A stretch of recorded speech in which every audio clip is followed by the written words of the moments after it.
Any first couple? Yeah, and I think you probably expect what's coming next. Obviously, there were a few quotes from Mo at the weekend saying that he hadn't been offered the new contract and he's more out than in at the moment. So how do you see the situation and what are you being told about how contract negotiations are going?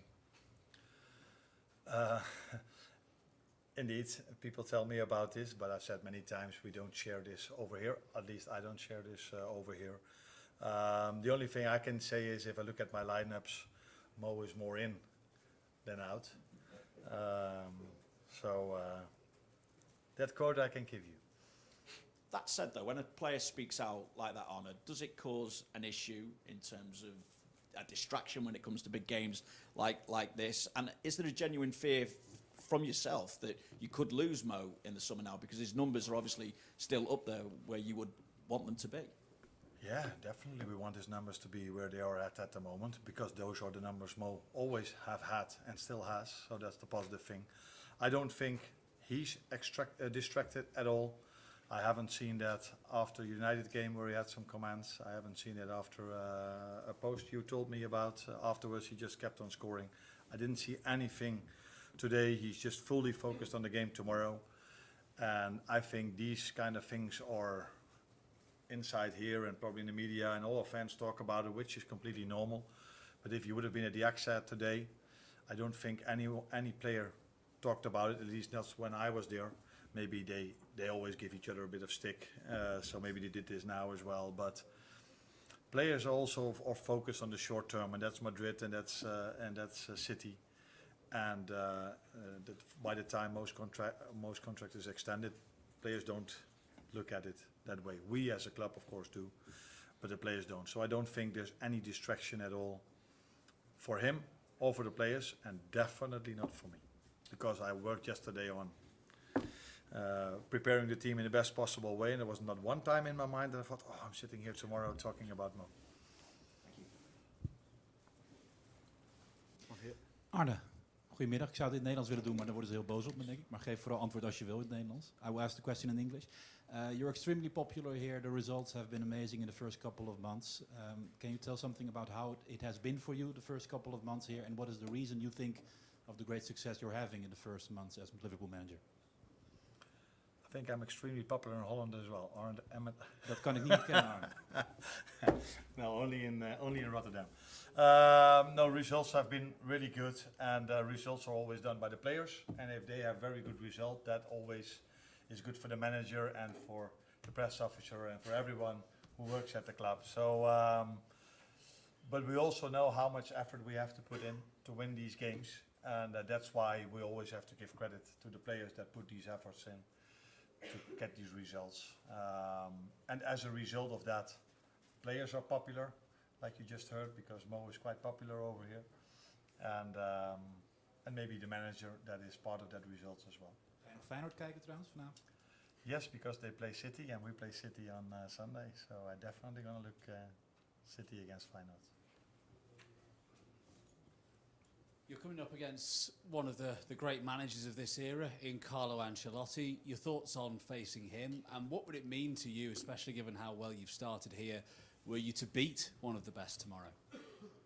That you have to ask me after the game if we were able to win from them, but that is a very difficult thing, not only for Liverpool but for every club that has played them in Europe, because they can win in so many different styles, in so many different ways. That's the better way to put it. That's why they won this competition so many times, because they can win to be really dominant and outplay the opponent. But if it's a difficult game, they always find a way to win the game or to go to the next round, and that's what makes them special. Also, of course, because they are always having great individual players, great quality. But that's the nicest thing of tomorrow. That's why it's so busy over here, because Liverpool has some great players at the moment and for recent years as well. So that's why we're all looking forward to the game tomorrow. Are you? Hi Arne. This is the 4th consecutive Champions League campaign that Liverpool faced Real Madrid, and the 5th out of the last 7 times. And as Andy Robertson referenced when he was sitting up there a minute ago, Liverpool haven't won any of them in that time. When you're trying to plan for this game, do you go back to some of those games and maybe pick out some of the positive moments, for example, Konate's performance in the 2022 final, or maybe even going 2-0 up in the last time they came to Anfield? Or do you just draw a line under it all, try to get rid of all the potential emotional, psychological baggage, and just say it's a brand new game, start from scratch? You've told me so many things that I only thought, is this all your questions always an advert to replace me in the future? Because the knowledge you have about a long way in the football future, don't worry. and data is enormous. I wasn't aware of the fact that we played them so many times. I was aware of the fact 2 years ago they were, if I'm correct, I say they because I was not part of it, but we were 2-0 up, I think.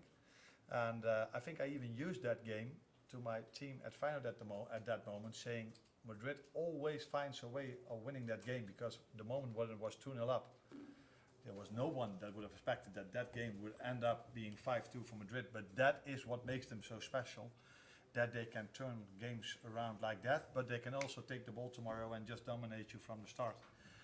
And yeah, probably one of the reasons is that they have a great manager for years already, and they have great individuals as well, and that makes them one of the best, maybe the best club in the last 5 to 10 years in Europe. Close. Mister, ¿qué tal? ¿Cómo está? Darío Araujo para Caliente TV. Ayer se conoció la lesión. Yesterday we learnt about the injury of Vinicius. Para usted, plantear el partido de mañana sin Vinicius Junior como rival. Are es you un making alivio. special plans to approach the game without Vinicius Junior compared to what you would have done if he'd been fit and playing? So do you approach it differently without Vinicius in the lineup? Yes, definitely. We approach it differently because a new player is going to play for him with different qualities. So we knew when Vinicius would have started, I had to prepare them for him and Mbappe and all the others, but they are probably the main attacking threat for them. Now with him not playing, we have to expect something else. And I think he played almost every game for Madrid. So it's again quite difficult for us now to understand what we can expect.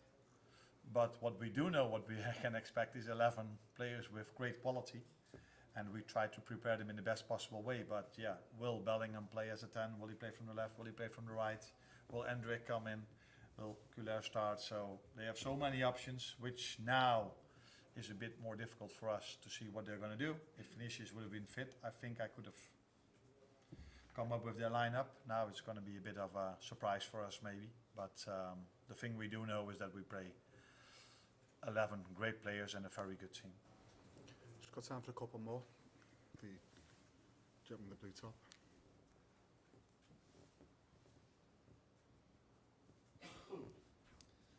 Hola Arne, ¿qué tal? Sergio Horas de El Desmarque. Hi. Volviendo a las lesiones, Going back has on the comentado que subject of bueno, no está injuries. Vinicius, no va a estar en el No 11 titular Vinicius. Trent tampoco, Trent might pero va a not- well, he's estar not Kylian starting. Mbappé. No sé Mbappé qué is te está going to be pareciendo el inicio de temporada de What do you Kylian think Mbappé, si of esperabas his más, start to the si está dando el season? Was you rendimiento que tú expecting pensabas, more from y dónde him? te gusta verle más, en el centro Where como do you delantero like to centro see o him pegado a la play banda most? izquierda. As a Gracias. 9 or stuck out on the left-hand side?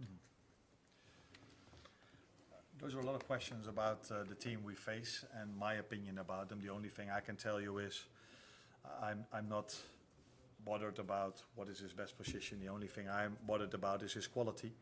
And we have to face that quality and we have to play him in the best possible way. But he's shown so many times that he's so difficult to defend for his country, for Paris Saint-Germain, and also for Real Madrid. He's one of the best players the football has at the moment. So yeah, if Vinicius would have played, that would be the second one of the best players the football has at the moment. So now it's Mbappé who's still there, and yeah, I'm not the manager of Madrid, so it's not up to me what is his best position or not. I think every position he plays, in every position he plays, he's one of the best players in the world.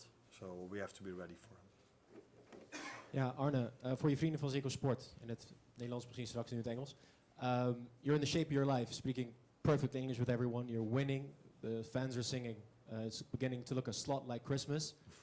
What do you experience from this? Did you know that? No, I didn't. Didn't know? No. It's good to know. But how much do you experience that yourself, and how big are the nerves for tomorrow? Like I just said, I didn't know this, and I don't follow how popular I am, if I am or not. The only thing I bother about is the next opponent, and that's Madrid, and how to prepare the team in the best possible way, like I've said many times. So that's my main focus. Now my family is coming over, so if I hurry up a bit, I have to do some groceries for them as well, and then go home. And that is where my main focus is, and not about the songs they sing for me, although it sounded quite nice.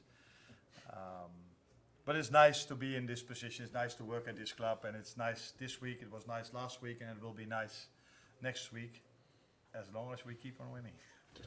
Just one here, then the final one, Carl. Arne, I just wanted to ask you one more about Mo Salah. Jamie Carragher said that Salah was selfish for speaking out and that he should have been fully focused on Liverpool Football Club. Just wonder what you made of that comment. And I know you said that he's not distracted and it's not a distraction for Liverpool, but I just wonder if you have any concern as well as to whether it might develop into a distraction if Salah continues to express his disappointment publicly.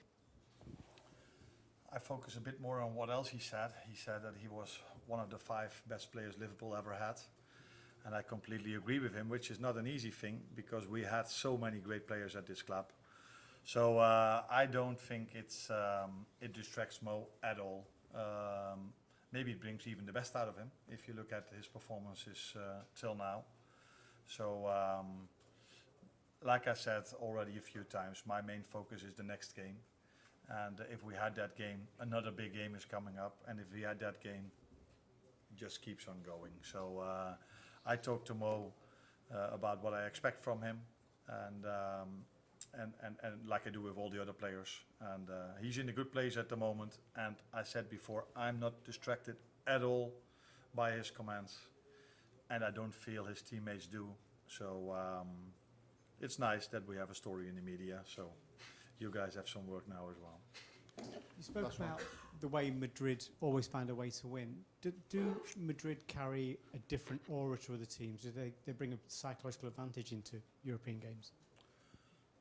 I think they might do. I cannot talk for all the other teams they face, but I said to when I worked at my former club many times that we should take the example of Madrid, that they always find a way to win. They can win it in different ways. If it's difficult for them, they can still win a game, and that's what's probably one of the reasons, apart from them having so much quality, that they won this tournament a lot.